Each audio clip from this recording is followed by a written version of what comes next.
જો આજે ગુરુ પૂર્ણિમા છે. ગુરુ પૂર્ણિમા એટલે શું તમને ખબર છે?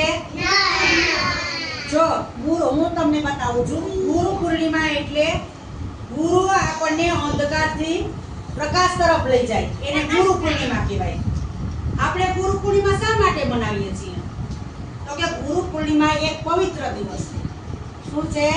પવિત્ર દિવસ. ગુરુ પૂર્ણિમા એક પવિત્ર દિવસ છે. એ દિવસે આપણે ટીચર પછી ગુરુદેવ જ્ઞાન આપ્યું હોય ને એને આપણે ધન્યવાદ કરવો જોઈએ. માતા પિતા પણ આપણા પહેલા ગુરુ છે. આપણને એને જીવન જીવવાની રીત શીખવાડી છે.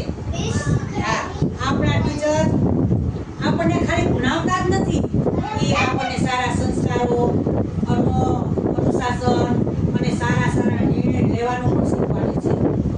શું? આપણને સારા નિર્ણય લેવાનો પણ ગુરુદેવ શીખવાડે છે.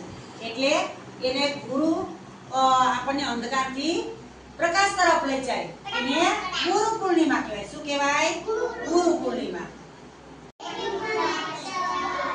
Thank you. ખૂબ સારી પ્રગતિ કરો, ભણી ગણીને હોશિયાર થાવ અને સારા ઇન્સાન બનો.